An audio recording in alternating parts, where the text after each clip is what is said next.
Everyone, and welcome back to the channel. My name is Brittany of BrittanyJJones.com. In today's video, we are going to be sewing a new tutorial. I'm going to be demonstrating how to sew a full placket in this video. Let's get started. To demo how to sew a full placket, I will be using some pattern pieces from Simplicity S3065. You want to make sure for the placket piece that you cut 4 of fabric and 2 of interfacing. Go ahead and fuse interfacing to 2 of the placket pieces, following the manufacturer's directions for fusing the interfacing to the fabric. I'm going to put this to the side and grab one that is uninterfaced. Again, these will be the facing pieces here. You want to go ahead and do some stay stitching along this inner edge here in the direction of the arrows. Now in the pattern, the arrows are coming from the bottom going up. So you will start your stay stitching at the bottom of the placket piece and stitch up. Stay stitching can vary depending on the pattern that you are using. So your pattern may have it for 1/8 of an inch, 1/4 of an inch. I'm just going to do stay stitching at 1/2 inch in this demo, but make sure that you refer to the pattern instructions. That way you know exactly where you're stitching for the stay stitching. I'm going to go ahead and stitch along the inner edge here of the facing piece. Again, one that is not interfaced, starting from the bottom, going up to the top at 1/2 inch seam allowance. Let's go ahead and do that now.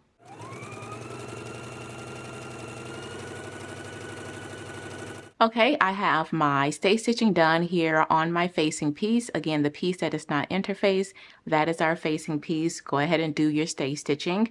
Now, my fabric is a little hard to tell the right from the wrong side, so I did put a little X right here to indicate the wrong side of the fabric, but just make sure if your fabric is like mine that you put some kind of markings, that way you know the right from wrong side. Now that you have this stitch, we want to go ahead and press under that seam allowance here from the stay stitching that we just did. Go ahead and press that under, and you see my marking. I'm pressing it to the wrong side of the fabric, so make sure that you have it going toward the wrong side of your fabric. Go ahead and give that a press.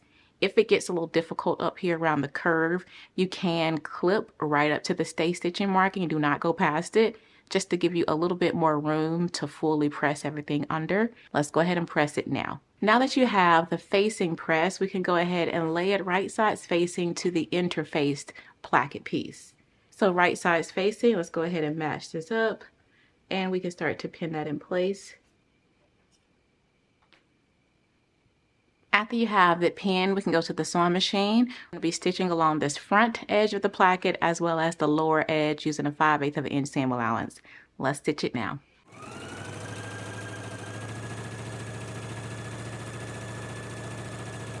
Now that you have it stitched, let's go ahead and trim our seam.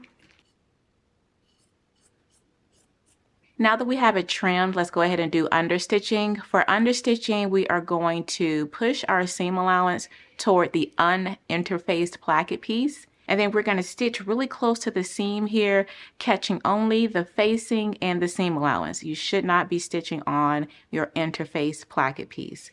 Let's go ahead and do understitching now. We're going to do it as far as we can go. Now that you have it understitched, go ahead and poke out your corners and give everything a good press. Now that we have this pressed, we can go ahead and pin this to the front, matching up our notches and small dots. Let's go ahead and pin this and stitch it in place now. Okay, I went ahead and pinned on one of the plackets. That way you can get a visual of what it will look like, especially down here at the hem. For a full placket, you will need to go ahead and finish off the hem of the garment. So you can see here I did a 5/8 of an inch narrow hem on the bottom of this dress. And so that is how you'll be able to match up the lower edge of the placket to the hem. So let's go ahead and pin this one in place. So with right sides facing, first I'm going to match up my notches. Should have transferred 2 notches. Go ahead and match those up and pin in place. And just continue pinning the placket on. And I'm only pinning the interface placket piece. I'm not pinning the facing one that we pressed up with the stay stitching. I'm not pinning that one. Just continue pinning. And again, down here at the edge, your end should match up with your hem and pin there.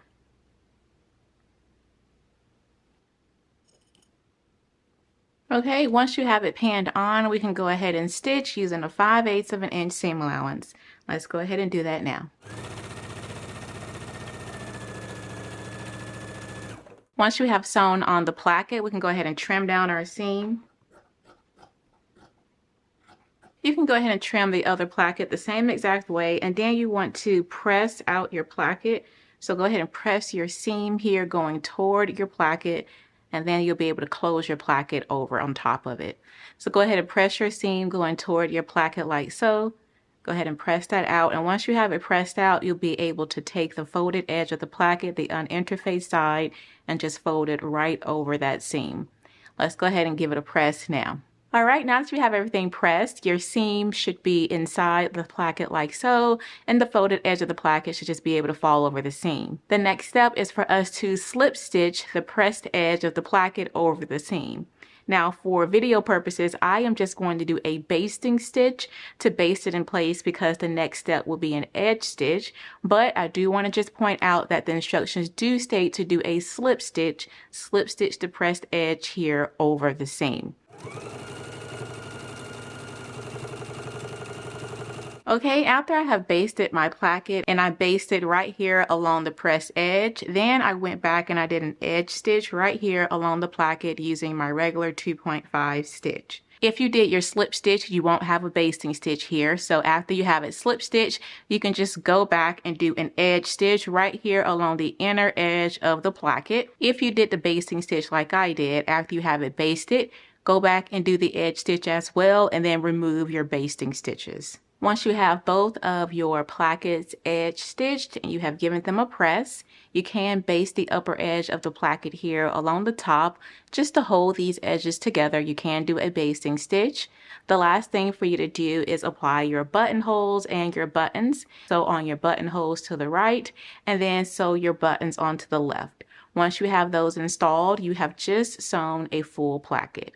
Well, that is all for the video, and I really do hope that it was helpful. If you would like to see more how to sew videos, there's a playlist down in the description box where you can click and watch all of the videos there. Until next time, blessings everyone. Bye.